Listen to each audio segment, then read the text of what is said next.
بسم الله الرحمن الرحیم. قدرمند لیدونکو او اوریدونکو او ګرانو هیوادوالو سلامونه او احترامات مې ومنئ. نن 18 د اپریل کال 2018 چې جمعة المبارک سره سمون خوري ستاسو خدمت کې حاضر یم. د نن ورځې په موضوعاتو کې د افغانستان پاکستان په هکله یو لنډ غونډې خبر دی. نور ټول نړیوال موضوعات دي، مهم موضوعات دي. هیله ده چې ورته غوږ شئ او تر اخره یې واورئ، ځکه چې دلته د چین او د امریکې، د روس او د امریکې، د امریکې او د ایران او د اسرائیل او همدارنګې د پاکستان منډې رامنډې قطر ته، ایران ته، ترکیې ته او په همدې رنګې د نوې معاهدې په هکله خبرې دا ټول تاسو سره شریکوم. جهادي خبرونه، راپورونه مې نه دي راخیستي، ځکه چې دغه مواد چې دي دا کافي دي. نو د ده لپاره چې ډېر وخت نه شي، هغه به انشاءالله په خپل وخت او زمان سره ستاسو حضور ته ضرور وړاندې کوم. په ده باندې مطمئنه اوسئ چې الحمدلله مبارزه په خیبر پښتونخوا او بلوچستان کې پخوانه په قوت سره روانه ده. مجاهدین کامیابه دي او د پاکستان پوځ په هر ځای کې وهل کیږي او ځغلول کیږي. اول خبر چې دوستانو مې رانه خوښ کړی چې یو تبصره پرې وکړم، او په رسنیو کې په دې باندې خبرې ډېرې روانې وي، خو منفي روانې وي، پروپاګند ډېر زیات دی او په غلطه توګه باندې دا خبر وړاندې کیږي. هغه خبر دی د نورستان او د چترال په هکله، چې هلته داسې ښودل کېدل چې ځینې افغاني مشران ناست دي د پاکستانیانو سره، د پاکستاني پوځ سره، او کوم معاهده امضا کوي او داسې وښودل شوله چې ګویا دوی د خپل د سیمې معاهده امضا کوي او د هغوی سره په حساب لاره جوړوي، د خپله خاوره او دغه د هغوی کنټرول لاندې داسې دغه کوي. خو دا خبر کاملا غلط دی، دروغ دی، منګړت دی. او د ده اصلي حقیقت دا دی چې د دې خوا د نورستان د سیمې مشران او هغه د چترال د غاړې مشران سره د همغه پخواني عنعناتو په حساب چې دا سیمې سره ټول یو بل سره اړیکې لري، د قبایلو مشران سره ناست دي او خپل د سیمې مشکلاتو سره بحث پې کړی دی، هغه د حل په لاره باندې سره صحبت کړی دی. یو بل سره څنګه مرسته کولی شي، یو بل ته څنګه لاره ورکولی شي چې بدون د کوم ستونزې نه لاړ شي راشي. په دغسې خپل په ملي او محلي مشکلاتو باندې سره خبرې کړي. بیا یو معاهده یې سره کړې ده، تړون یې کړی، هغه یې امضا کړی دی. د هغې یوه کاپي یې د نورستان خلکو اخیستې ده چې اسلامي امارت ته یې وسپاري، او یوه کاپي ورکړ شوې ده د چترال خلکو ته چې هغوی یې د خپل پاکستان حکومت او پوځ ته یې وسپاري. نو دا د یو ملي خلکو د سطح باندې یو ناسته وه، جرګه وه، قبایلي جرګه وه، خپل په منځ کې سره پرېکړه کړې. پاکستاني پوځ پکې نه و، پاکستانیان پکې نه و، د دې غاړې نه اسلامي امارت څوک مشران پکې نه و. نو دا یو ملي او عنعنوي منطقوي جرګه ده، فیصلې سره کړي دي او دواړو طرفو منلي، دواړو طرفو امضا کړي دي او ویلي چې دا به خپل حکومتونو ته رسي چې دا د خلکو فیصلې دي او د دې فیصلې احترام هم باید اسلامي امارت وکړي او هم د پاکستان پوځ یې باید وکړي. دغه ټول جریان دی. د دروغو او د منګړتو دغې پسې خبرو پسې به نه ګرځئ او هغې ته به غوږ نه ږدئ. نه نورستان خلکو خپل خاوره خرڅه کړې ده او نه بل چاته تللي دي. که خاوره به م راځي، هغه غاړه خاوره زمونږه ده، هغه به دې غاړه راځي، د دې غاړه خاوره انشاءالله اخواته نه ځي. دې نه مطمئنه اوسئ. دویم خبر زمونږه دا دی چې څنګه تاسو ته معلومه ده، پاکستان کې په تر 12 د اپریله پورې د امریکا او د ایران ترمنځ ناسته وشوله، چې هغه ناسته نیمګړې پاتې شوله او جي ډي وینس د امریکا مرستیال مشر هغه وتښتېده او د هغې عوامل اوس به هم زه تاسو ته ووایم چې قصه څه وه. خو د دغې په سلسله کې عاصم منیر په چهارشنبې په ورځ باندې ایران ته تللی دی. هلته د ایران د مشرانو سره یې لیدلی دي او د هغوی سره یې په دې متعلق خپل نظریات شریک کړي دي. خو یو کار یې غلط کړی دی چې خپل هغه په حساب هغه زور یې ښودلی، هر شی چې کړي دي. کله چې دی تله ایران ته، نو دی د افغانستان فضایي حدود استعمال کړي دي. کم یو چې فکر کوم دوی ته اجازه نشته په پاکستان باندې بند کړي دي افغانانو، او دې لپاره چې خپل زور وښیي، د خپل د تیارې سره 10 جنګي تیارې هم ورسره په فضا کې وي. دغه چې جنگي تیارې د یو ملک د سرحد نه په بل ملک باندې بدون د اجازې نه اوړي، دا تخالف د نړیوالو قوانینو نه دی، د فضایي حدودو نه دی. که زی اجازه به غواړي، یا حتی ملکي تیاره چې زی اجازه غواړي، که چیرته ملکی تیاره بیا د نظامی تیارو سره جنگي تیارو سره دغه دا په یو جنگي عمل شمارل کیږي ځکه چې تا جنگي تیاری زما خاورې ته چې راوړي دا د تجاوز په مفهوم ده خو دوی دا کار کړی دی او اسلامي امارت ولې دوی ته څه نه دي ویلي ولې جازونه نه دي وهلي دا باید ملت ته ځواب وایي اسلامي امارت باید ملت ته ځواب وایي چې تا سره دومره توان ولې تر ننه نشته 5 کال د نظام هم دی مکتبونه بندولی شي او خپل د دفاع لپاره یو شی ته نشي ترلاسه کولی چې دا بې عزته خلکو دا جاز ورته ولې راوی راپرځوئ چې دی نور په دې خوا رانشي نو دا یو خبر د عاصم منیر د سفر دا او په عین حال کې بر علاوه دی نه چې عاصم منیر ایران ته تللی شهباز شریف عربستان سعودي ته تللی دی او همغې ځینه بیرته قطر ته تللی د قطر نه ترکیې ته او د ترکیې نه بعد عاصم منیر به امریکې ته ځي دا نه پوهېږم شهباز شریف به ورپسې ځان هلته رسوي که نه رسوي خو عاصم منیر روان دی د پس د دغې ملاقات د ایران نه هلته ځي ویل کېږي چې د دوی ترمنځ یو مسوده جوړه شوې ده او دغه مسوده هم ایران تایید کړې ده او هم ویل کېږي چې امریکا د تایید وړ ده خو دا مسوده داسې نوې مسوده نه ده د دې اصلا جریان داسې دی چې په 12 د اپریل باندې چون د 11 د اپریل نه ناسته شروع شوله بیا دا عین تر 12 د اپریل تر سهار 7 بجو پورې روانه وه چې د 21 ساعته دوی ناسته وکړله او خبرې کولې دغه 7 بجې د سهار کې یو مسوده یا یو درافت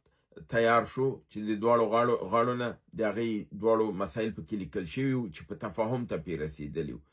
نو په دې 7 بجو سهار کې دا د کله چې جي ډي وینس سره په دې باندې پاکستانیان خبرې کوي جي ډي وینس وایي چې زه به دا د ډونالډ ټرمپ سره شریک کړم او بیا بیرته به میز باندې سره کینو خبرې به وکړو نو کله چې جي ډي وینس د هغې سره خبرې کوي ډونالډ ټرمپ سره هغه ورته وایي چې ما ته لږ څه وخت راکړه چې زه په دې غور وکړم بیرته ځواب درکړم پاکستانیان ورته وایي چې خیرخه به دی چې ټوله شپه هم کار کړی ټول ستړي یاستئ دغه یو پیاله چای او دا به سره وڅښو ټول به لاړ شئ هر څوک به خپل اتاقونو ته لاړ شو 2 ساعته 3 ساعته وقفه به واخلو 3 ساعته بعد به راشو بیرته په میزونو باندې به سره کینو او دا به سره فاینل کو او تاسو به هم ځوابونه ولرئ که ایران هم کوم تلیفون ته ایرانیان هم تلیفون کوي نو دی به هم تلیفون لري پاکستانیان دا خبره کوي چې کله بیرته پس له 2-3 ساعتو نه یعنې 7 بجې دوی په خوشحالۍ یو بل نه جدا شول او ویې ویلې چې درسته دی جي ډي وینس ویلي زه به ډونالډ ټرمپ نه خپل مشوره وکړم او ایرانیان دا بیرته به سره راشو بیرته چې دوی سره میز ته راځي ایرانیان راځي میز ته کینی امریکایان چې راځي دغلته د شهباز شریف او د دوی سره لږ څه خبره کوي او د دې ځنه سیده میدان هوایي ته ځي او بیرته دلته ځواب نه ورکوي او ایرانیان په میز باندې د میز د مذاکرې باندې 1 ساعت نور هم ناست دي په منتظر دي چې امریکایان به راځي خو بالاخره دوی ته اطلاع ورکول کیږي چې امریکایان لاړل دغه مسوده پاکستانیان وایي چې دا بالکل فاینل شوې وه دا سمه وه ایرانیانو تایید کړې امریکایان وتښتېدل او چې وتښتېدل دا مسوده پات شو همدغه مسوده عاصم منیر اوس بیرته ایرانیان سره پې خبره کړې ایران سعودي سره پې خبره کړې قطر او دوی سره د اعتماد اخیستی دی چینایان او روسان په جریان کې دي اوس دوی په خپله عاصم منیر مستقیما ځي چې ډونالډ ټرمپ سره پې خبرې وکړي او هغې ته دا جریان ټول دغه کړي او وایي که هغې دا تایید کړله او د هغې نه مستقیما تایید واخیسته نو بیا دا قرارداد امضا کیږي او د امضا دپاره آماده کیږي او حتی تر دې پورې پاکستاني میډیا دا کوي چې مې کلپ هم ځان سره وساته هغه میډیا دا خبره کوي چې دا بالکل دا امضا به کیږي دې کې به ډونالډ ټرمپ هم راځي دې کې به پزشکیان هم راځي دې کې به د فرانسې رئیس جمهور هم راځي دې کې به د ترکیې رئیس جمهور هم راځي دې کې به د مصر استازی هم راځي دې کې به د روسیې مي دې کې به د چین استازی مي قطر به مي سعودي به مي او انګلستان به مي دا ټول به راځي او دې کې به ګډون کوي او دا سند به تاریخي امضا کیږي دا د دوی آخري پرمختګ دی همدارنګه بل خبر د پاکستان په هکله دا دی چې پرون عربستان سعودي پاکستان ته 2 میلیارډ ډالر چې هغه 3.5 میلیارډ ډالر نه چې ورسره وعده کړې وه ورته یې وسپارل خو دې کې یو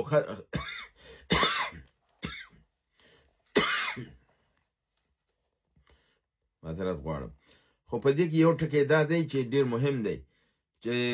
دغه 3.5 میلیارډ ډالر چې پاکستان امارات متحده عربي ته ورکړل او د دې بیرته ضرورت او عربستان سعودي ورته ویل چې دا پیسې درته درکوم او 4.3 میلیارډ اور باندې تیار په پاکستان وی هغه ورته ویل نه غواړم دغه 3.5 میلیارډ چې زه تاسو درکوم زه په تا اعتبار نه لرم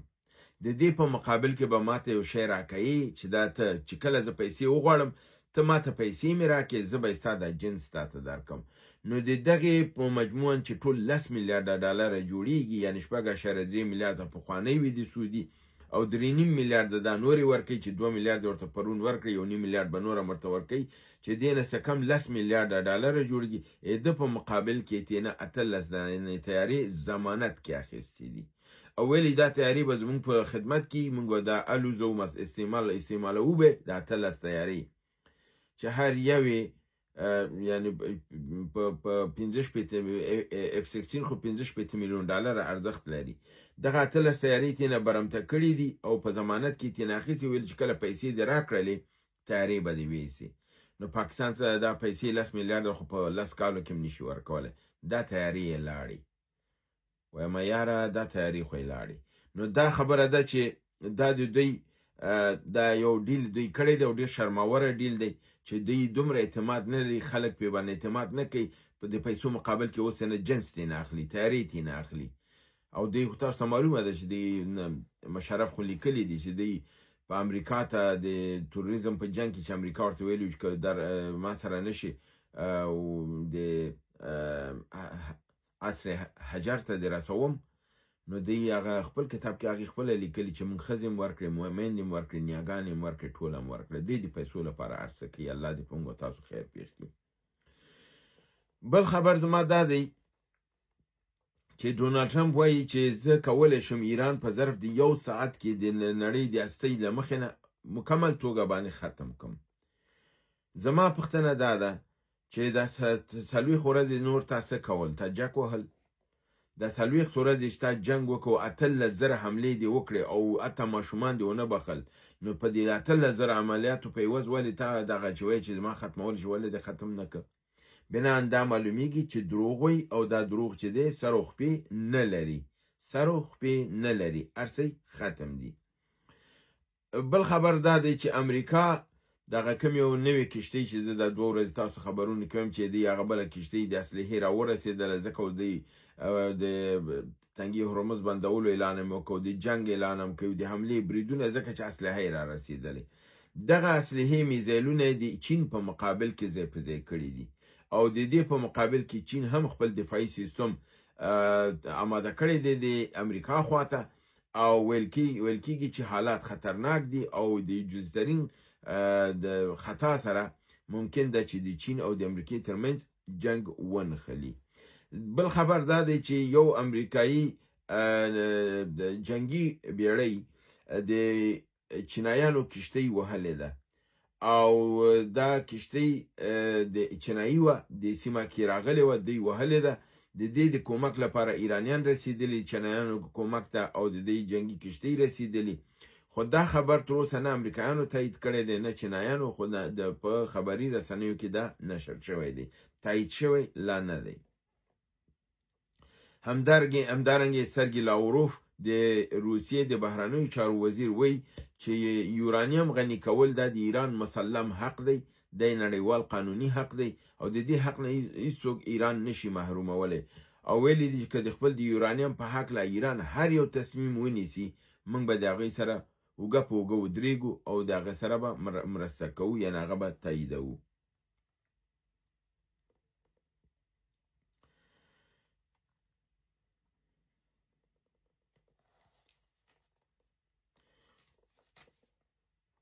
بل خبر دا دی چې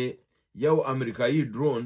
چې ارزښت 240 میلیونه ډالر دی د یو دانه ډرون او د دې ډرون امریکایان زیات نه لري ټول 20 دانې لري یو د دې دا سرویلنس لپاره کوي یا نظارت کوي او جاسوسي کوي خبر ټولوي د دغه تیارونه چې یوې 240 میلیونه ډالر قیمت لري ارزښت لري یعنی دا ډرون تیارو کې حسابیږي د دنه یو دانه ویشتل شوې ده خو دغه نه دی ویل شوي چې دا چا وهلې ده خو په ویل کېږي چې د ایران په فضا باندې وهل شوې ده او راپرځول شوې ده او 240 میلیونه ډالر د یوې دانې د لویه خساره امریکا ته اړول شوې ده. همدارنګې بل خبر دا دی چې ترکیه او سعودي اوس د احمدالشاه په راوستلو او د بشارالاسد له منځه وړلو باندې پښیمانه دي. اوس دوی وایي چې دا کار خو موږ په خپله په ځان وکړ، اسرائیل هم په سیمه کې قوي که. اوس اسرائیل په هېڅ د ټینګېدو نه دی، ترکیې ته هم خطر دی، سعودي ته هم خطر دی. لبنان خو یې وضع خرابه کړې، ممکن چې لبنان کې څه پاتې هم نه دي چې ټوټې یې نه کړي. نو دی اوس ترکیه او سعودي هغه خبر چې ما کال مخکې کوله چې دی به د ده قیمت ادا کوي او دا اشتباه دوی کړې ده او هغه بعضې جنایتکارانو به چې ویل چې احمدالشاه مجاهد دی، اوس د هغې نه پوښتنه وکړي دا مجاهد کوم سوري کې پټ دی، دا مجاهد په کوم سوري کې پټ دی، دا څنګه غل مجاهد دی چې داسې لاړو چې اوس وخت د جهاد او د مبارزې و، اوس وخت چې اسرائیل د څو طرف نه په منګولو کې ولې دا پې برید نه کوي، ولې خپل ځمکې نه تنها چې د ګولان هایټس د ځمکې چې په 1960 کې د لاسه تلې وي او تر اخره حتی بشارالاسد به د هغې ادعا کوله دا زموږ خاوره ده، د هغې خاورې نه خو تیر دی. اوس د اسرائیل د سوریې دننه ډیره خاوره اسرائیل نیولې ده او اسرائیل وایي چې دا خاوره به نه خوشي کوي، یعنی ګولان هایټس نه علاوه خاوره یې نیولې چې په دې باندې ما د لسګونه برنامې کړي دي او تاسو دې شاهد استئ چې ما په دې باندې ډېر زیات کافي خبرې کړي دي. نو اوس ترکیه او سعودي دا خپل وچلی په لاس تندي وهي او همدا افسوس کوي چې موږ ولې بشارالاسد لرې که حد اقل دا سیمه خو محفوظه وه. کوم خبره چې ما کوله چې بشارالاسد که یهودی دی که نصرانی دی که کمونیست دی که هر څه دی، خو د اسرائیل او د امریکا په مخ کې دیوار دی. دا دیوار مه راپرځوئ او د امریکې جاسوس مه راولئ چې دا سیمه امریکې ته سپاري. اوس خپله ترکیه او سعودي وایي چې دا سیمه خو امریکې او اسرائیل ته سپارل شوې ده او اوس ټول ګواښ موږ ته هسې دی. نو څه چې کري هغه به ریبې، دی چې څه وکرل هغه یې وریبل، اوس خپل د ځان بلا ده. خو که ایران یو ځل د امریکې د جګړې نه ووته، دا سوریه به بیرته د امریکې او د اسرائیل د چنګال نه وباسي. دا یاد لرئ، دا په یاد لرئ. زه خبره کوم لږ وخت نیسي، خو انشاءالله تاسو به دا یاد لرئ چې دا احمدالشاه به بیرته ورکېږي او اسرائیل به د سیمې نه ورکېږي، امریکا به ورکېږي او سوریه به بیرته د هغې د چنګال نه ویستل کېږي. چې په دې باندې اسرائیلي قاري صاحبان راته خوشحالېږي که خفه کېږي او که دې باندې د کاناډایي ډاکټر صاحبان چې د یهودانو لابیګري کوي او خوشحالېږي که خفه کېږي چې راځي وایي چې یهود بهتره دی د دغې نه، دا په نامه مسلمانان دي خو په اصل کې ایمان د دوی وجود نه لري. نو دا د هغې لپاره پیغام دی. بل خبر دا دی چې د اسرائیل او د لبنان ترمنځ په امریکا کې ناسته شوې ده او دا ناسته د دواړو ملکونو د سفیرانو ترمنځ شوې ده. ډونالډ ټرمپ ویلي چې ممکن د دوی په منځ کې اوربند وشي او دا اوربند کله چې هلته د اوربند خبرې روانې وي، کله چې ډونالډ ټرمپ ویلي چې دوی نږدې دي او دا مسله حل کېږي، په هماغه دقیقه کې اسرائیل لګیا و لبنان یې بمبارداوه، په هماغه دقیقه کې لګیا و بمبارد یې کوه. نو خپله یې دی هغه مشر چې دی رئیس جمهور د لبنان جوزف عیان چې عیسوی دی، هغه ویلی دی چې دا حاضر نه دی نتنیاهو سره وګوري، ځکه چې دغې مارکو روبیو ورته ویلي چې ته باید د دغې سره وګوري نتنیاهو سره.